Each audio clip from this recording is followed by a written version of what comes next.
There was a moment, recent or distant, when someone said something to you and it stayed, not because it was loud, not because it was true, but because it touched something inside you that you couldn't ignore.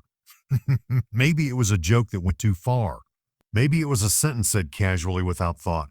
Or maybe it was deliberate, sharp, meant to cut. And in that moment, something shifted. Your body reacted before your mind could catch up. Your chest tightened, your thoughts started racing.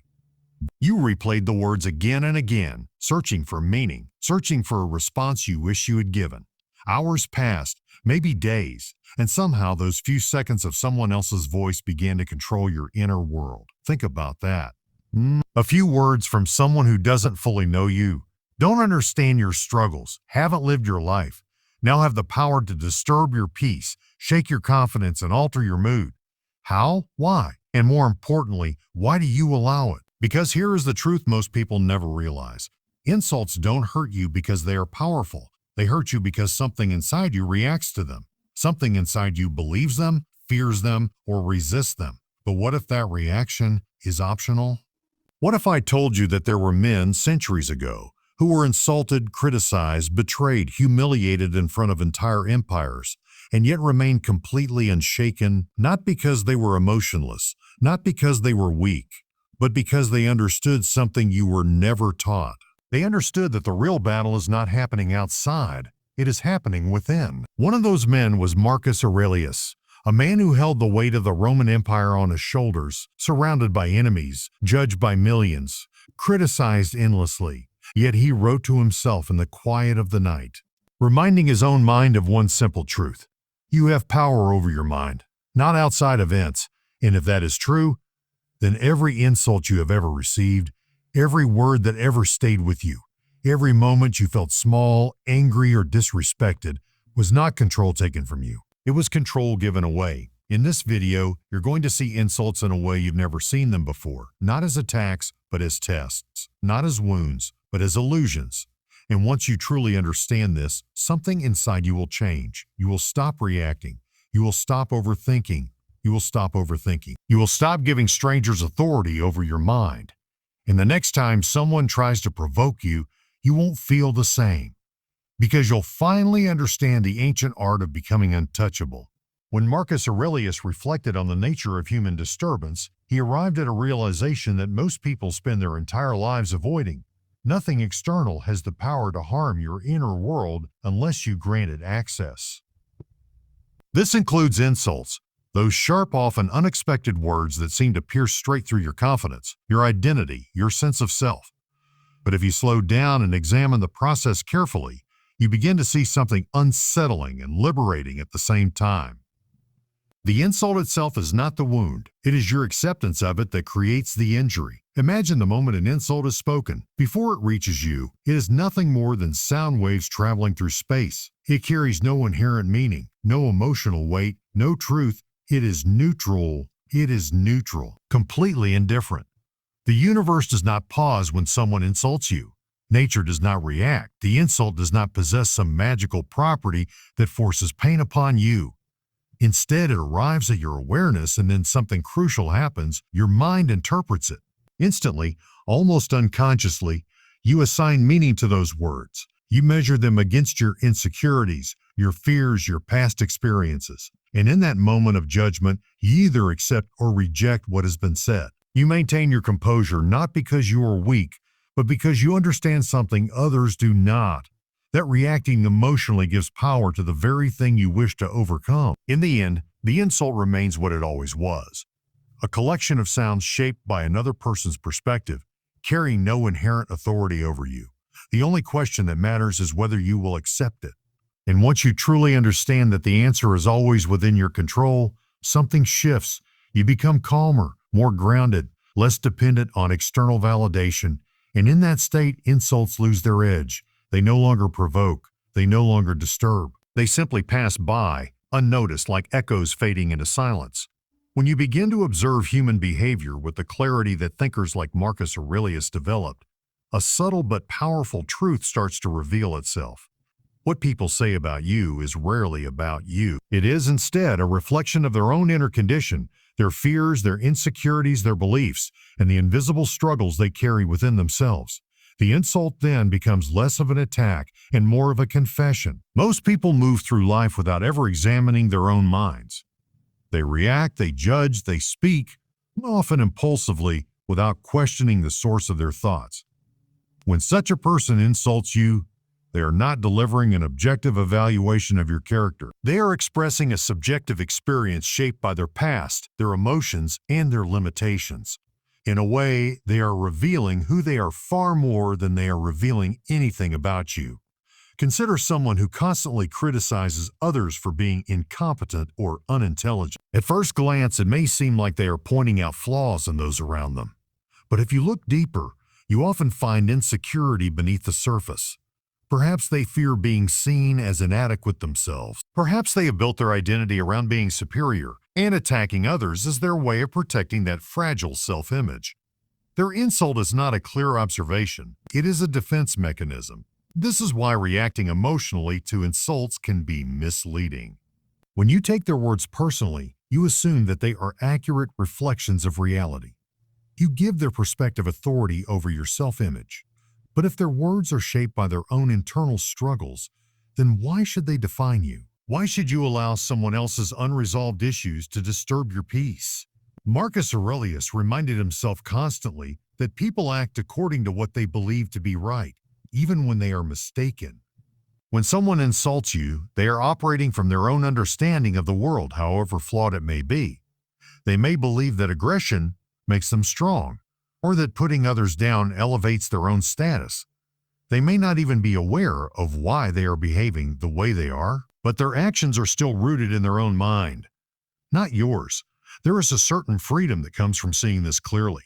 Instead of feeling attacked, you begin to feel detached, not indifferent in a cold or dismissive way, but understanding. You recognize that the insult is not a precise judgment of your worth, but an expression of their current state. Just as a person in pain may lash out without intention, a person burdened by insecurity may criticize without clarity. This does not excuse harmful behavior, but it explains it. An understanding creates distance between you and the emotional impact of the insult. When you see that their words are a reflection of them, not you, the need to defend yourself begins to fade. You no longer feel compelled to argue or prove your worth because you understand that their perception is limited. Think of it like looking into a distorted mirror. If the mirror is cracked or warped, the reflection it shows will not be accurate. You would not blame yourself for the distortion. You would recognize that the flaw lies in the mirror. In the same way, when someone insults you, their perception may be distorted by their experiences, biases, or emotional state. Their words reflect that distortion, not your true form. This perspective requires discipline because your instinct will still push you toward reaction. The ego wants to protect itself. It wants to correct the false image. It wants to be seen as right. But reacting often pulls you deeper into the other person's frame of mind. You become entangled in their emotions, their assumptions, their narrative. Instead of standing in your own clarity, you step into their confusion. By refusing to react impulsively, you maintain your independence. You observe rather than absorb. You listen without attaching. You allow their words to exist without letting them define you. This is not weakness. It is control. It is the ability to remain grounded in your own understanding regardless of external noise. There is also an important distinction to make here. Recognizing that insults reflect the speaker does not mean you ignore all criticism. Some feedback, even when delivered harshly, may contain truth, but the difference lies in how you receive it. Instead of reacting emotionally, you analyze it calmly. You separate the useful from the useless. You extract any truth that can help you grow and discard the rest. In this way, even insults can become tools for improvement rather than sources of pain. At a deeper level, this understanding can even lead to a form of quiet compassion. When you see that a person's insults are driven by their own struggles, you begin to feel less anger toward them. You see their behavior as a symptom rather than an attack. This does not mean you tolerate disrespect or allow yourself to be mistreated, but it changes your internal response. You are no longer consumed by resentment. You remain steady, composed, and clear. Marcus Aurelius often reminded himself that people who act wrongly do so out of ignorance. They do not fully understand the consequences of their actions, nor do they see the world clearly.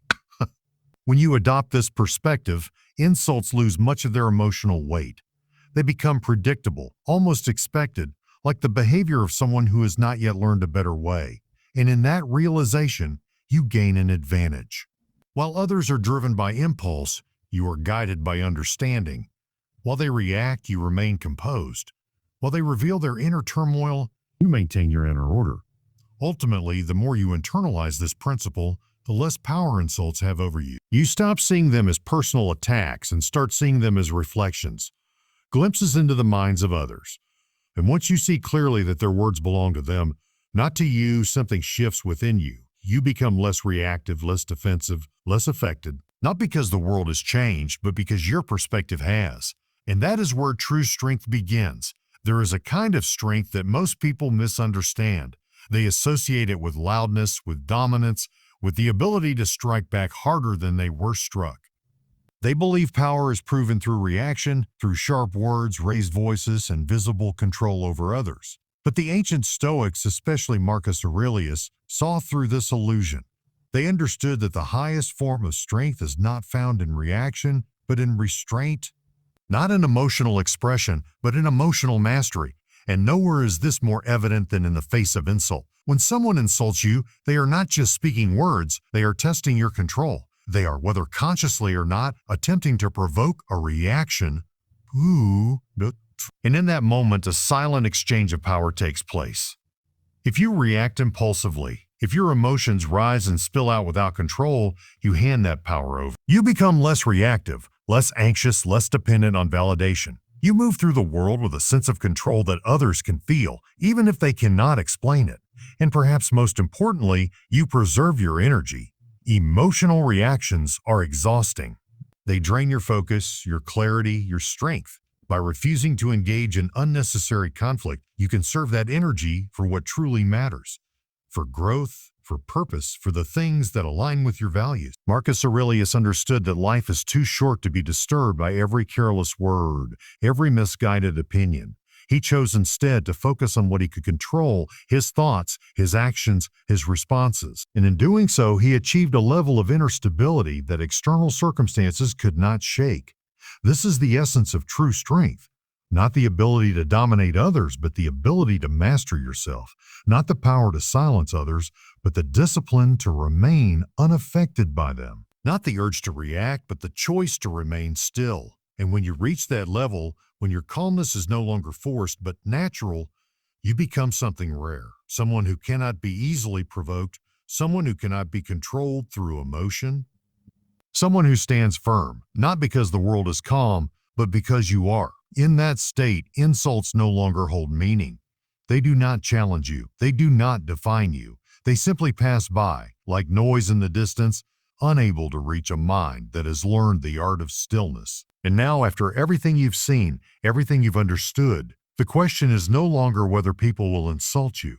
They will. The world is full of opinions, judgments, careless words, and people who speak without thinking. That will never change. You cannot control their tongues, their emotions, or the way they choose to see you. But what you can control is far more powerful than all of that combined. You can control the moment after, that single moment where everything tries to pull you into reaction. The moment where your ego rises, where your mind starts building arguments, where your emotions begin to take over. That is where your power lives.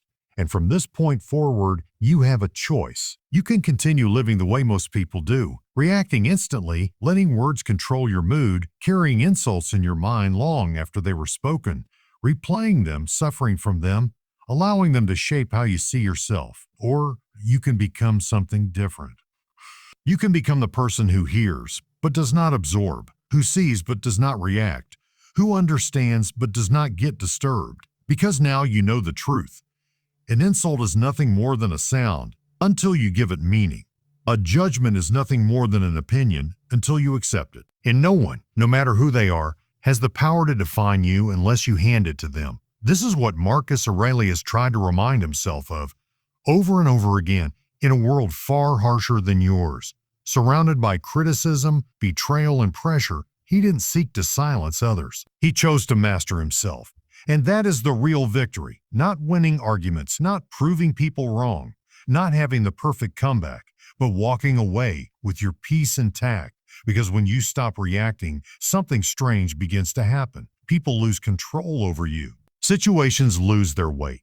And the things that once disturbed you no longer reach you. You become calm, not because life is easy, but because you are no longer easily shaken. And in that calmness, there is strength, a quiet, unshakable strength that doesn't need to announce itself. That doesn't need validation. That doesn't need to fight for respect, because it already carries it within. So the next time someone tries to provoke you, pause. Remember this moment. Remember what you've learned. And ask yourself, is this worth my peace? Because once you truly understand the answer, you won't just handle insults differently. You will move through life differently. And that is where real power begins.